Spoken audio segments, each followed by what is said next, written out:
Assalamualaikum warahmatullahi wabarakatuh. Alhamdulillahirrabbilalamin wa syukurillah wa nikmatillah. Pada sore hari ini alhamdulillah kita dipertemukan oleh Allah Subhanahu wa taala kembali dengan acara yang insya Allah bermanfaat untuk kita semuanya, yang kita sudah dihadirkan pula oleh salah satu asatidz kita yang bernama Ustadz Indra Hidayat. Beliau jauh-jauh dari NTB untuk mendakwahkan ilmunya kepada kita semua. Tak lupa salawat salam selalu kita sampaikan pula kepada Nabi Muhammad SAW beserta seluruh para keluarganya, para sahabat, para tabiin, dan para pengikutnya yang senantiasa tetap menjalankan sunnah-sunnah hingga yaumil akhir nanti. Oke, untuk mempersingkat waktu, alhamdulillah sudah hadir ya kita di sini sama Ustadz Indra Hidayat. Assalamualaikum Ustadz. Waalaikumsalam warahmatullahi wabarakatuh. Kabarnya gimana? Sehat? Sehat. Alhamdulillah. Oh, sedikit sakit-sakit ternyata beliau ini ya. Ala kulli hal kita syukuri. Alhamdulillah. Oke, pada sore hari ini kita akan membahas salah satu kitab yang insya Allah beliau akan bawakan nanti, dan membawakan mengenai adab seorang yang bekerja. Itu seperti apa? Orang yang berprofesi, memiliki pekerjaan, itu adabnya seperti apa? Apakah di dalam Islam itu sudah diajarkan? Apakah ada poin-poinnya yang akan beliau nanti paparkan? Semoga bermanfaat untuk kita semuanya dan bisa menjadi wasilah kebaikan untuk diri kita, dan juga merubah diri kita menjadi lebih baik, dan terutama Allah ridho dengan apa yang kita lakukan. Amin. Ya, amin Allahumma amin. Ya, monggo Ustaz. Ya, jazakallah khair untuk Mas Sakti yang enggan dipanggil Ustadz ya. Bukan. Baik, salah satu tema di dalam kitab Mukhtasar Minhajil Qasidin ini diantaranya adalah Kitabu Adabi Al-Kasab wal Ma'ash ya.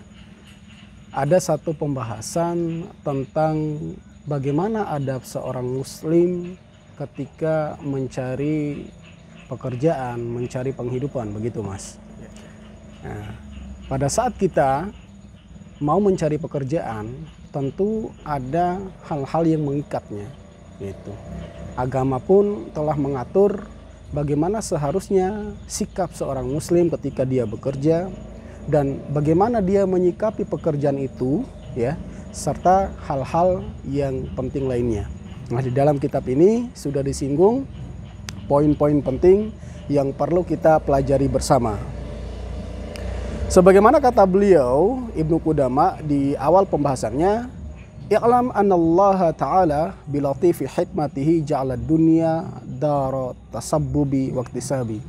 Jadi beliau menyampaikan kepada kita semua, ketahuilah untuk kita maksudnya, bahwa Allah itu dengan maha kelembutannya dan hikmahnya menjadikan dunia dengan hamparan yang sangat luas ini sebagai tempat kita untuk mencari rezeki.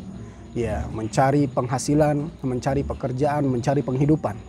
Ya, artinya Allah itu tahu bahwa satu sisi kita ditugaskan untuk menjadi hambanya, tapi sisi yang lain juga kita punya kebutuhan, yang mana kebutuhan itu bisa dipenuhi dengan cara bekerja tadi.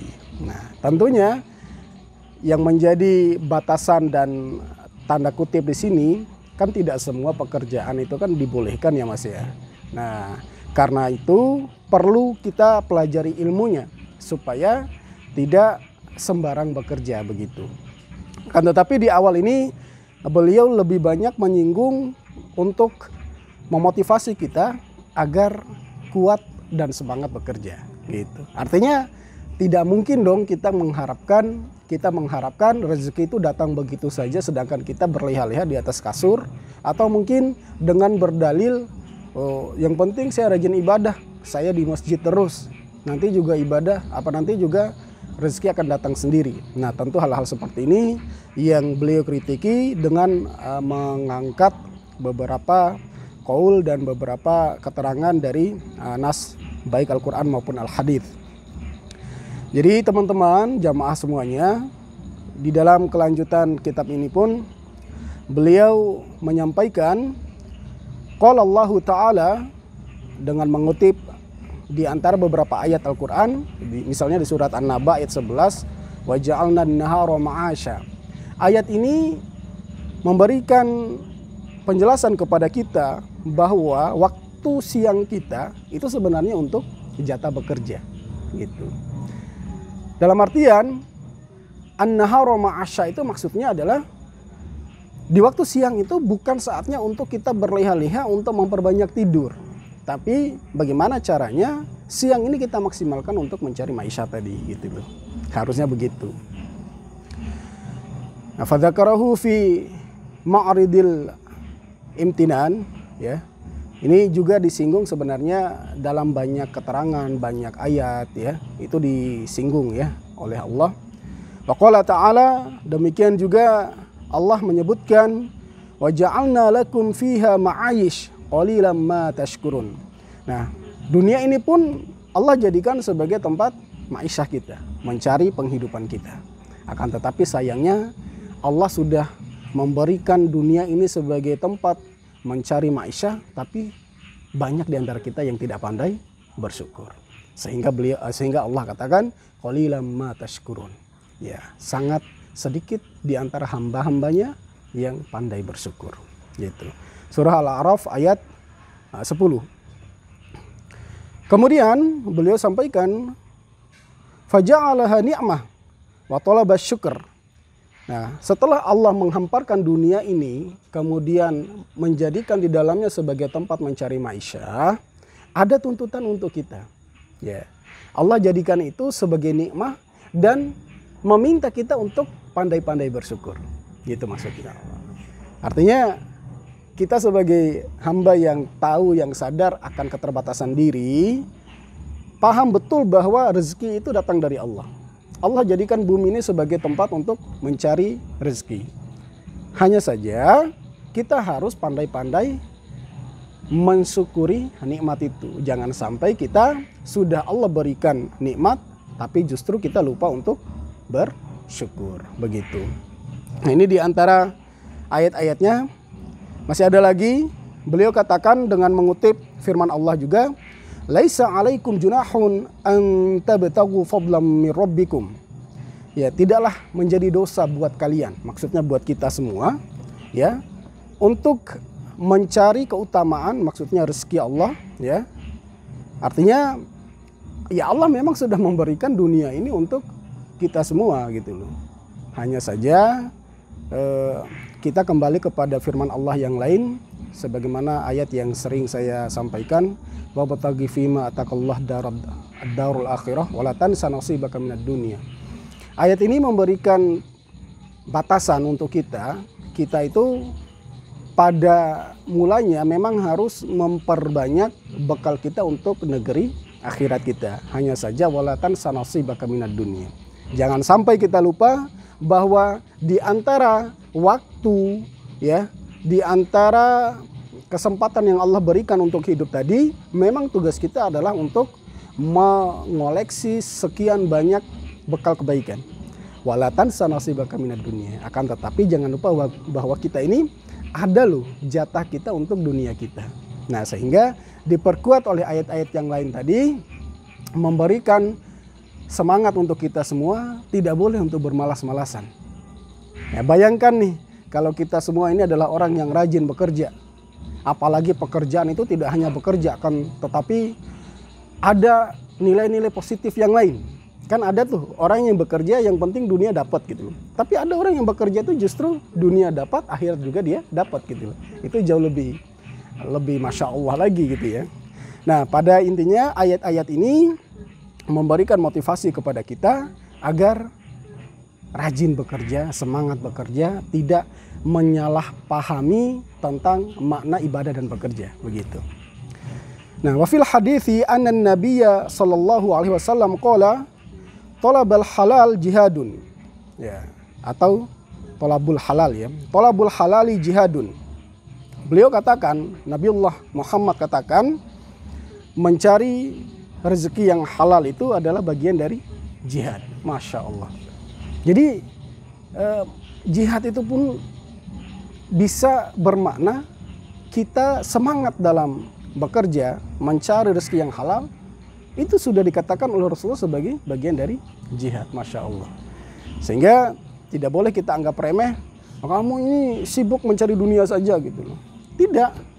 Sebab kalau kita niatkan itu sebagai sebuah kebaikan, niatkan untuk menghidupi keluarga, anak dan istri kita, itu semua juga akan menjadi sesuatu yang sangat bernilai di sisi Allah Subhanahu wa taala.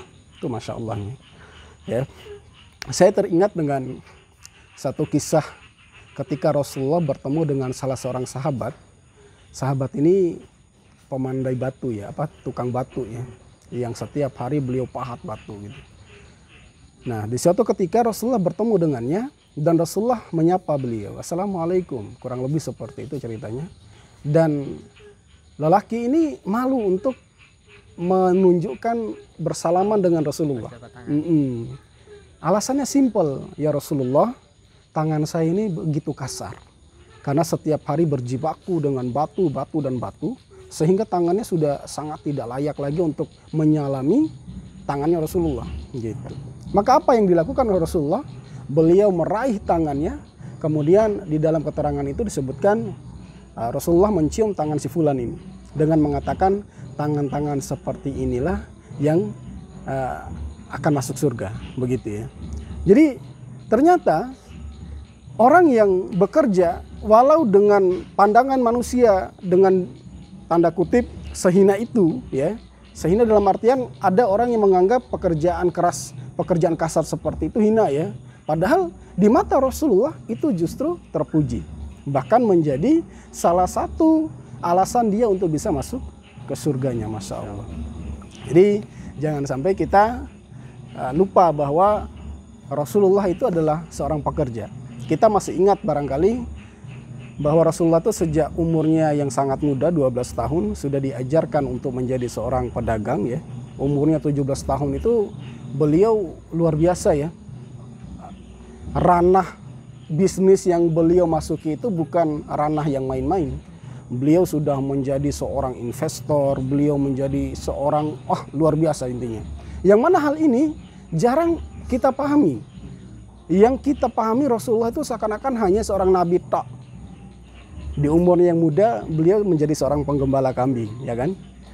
Di umurnya yang sekian sudah mengatur ekonomi. Bahkan yang saya baca terakhir kemarin 63 tahun itu beliau sudah meruncingkan definisi halal, terus riba, kemudian ini didakwahkan kepada umatnya agar umat Nabi Muhammad itu tidak menyentuh ke arah itu. Artinya perkara mencari penghidupan itu bukanlah perkara yang dicueki dalam Islam. Semuanya dibahas dengan baik dan diperhatikan tentunya. Karena kenapa? Kalau kita salah dalam mencari rezeki yang halal, ancamannya adalah neraka. Ini menjadi masalah. Oleh karena itu, salah satu pembahasan di dalam kitab ini menarik ya, karena langsung memberikan peringatan untuk kita, tetapi juga memberikan motivasi kepada kita semua agar senantiasa semangat dalam bekerja. Untungnya apa Mas? Kalau kita tuh rajin bekerja. Nah kalau kita rajin bekerja kan, insya Allah rezeki itu kan semakin didekatkan oleh Allah. Nah kalau rezeki semakin didekatkan oleh Allah, ya maka pintu-pintu kebaikan berikutnya itu akan mudah untuk dibuka. Bayangkan kalau kita diberikan kelebihan oleh Allah berupa harta tadi, Allah akan membukakan pintu untuk berinfak di dalamnya. Tapi kalau kita adalah orang yang tidak mampu, ya kan, apa yang bisa kita infakkan, ya kan? Bayangkan orang-orang yang di belakang layar hari ini, mereka mampu membangun sekolah besar, masjid yang agung, masjid yang luar biasa megah gitu ya. Itu adalah peran orang-orang yang punya duit tadi, gitu loh. Yang mereka semangat dalam bekerjanya, kemudian mengambil bagian dalam suatu kebaikan, walaupun mereka tidak disebut-sebut oleh manusia, gitu loh. Alhamdulillahirrahmanirrahim. Jazakumullah khairan katsiran Ustadz Indra Hidayat yang Masya Allah pemaparannya itu sangat memotivasi diri kita untuk bisa menjadi lebih baik, bisa menjadi pekerjanya bukan sekedar nyari uang saja, tapi benar-benar karena lillah. Jadi lelah kita niatkan karena lillah, insya Allah menjadi berkah. Nah itulah yang motivasi yang ingin beliau sampaikan kepada kita semua. Jangan patah semangat meskipun di depan itu ada banyak sekali rintangan dan ujian ataupun cobaan apapun pasti ada. Asalkan kita tidak menyerah dan terutama yakin terhadap pertolongan dari Allah Subhanahu wa taala. Ya, mungkin cukup sekian dari saya. Mohon maaf apabila ada tutur kata dari saya yang kurang berkenan, yang mungkin masih ada salah-salah kata. Saya akhiri. Wabillahi taufiq wal hidayah. Assalamualaikum warahmatullahi wabarakatuh.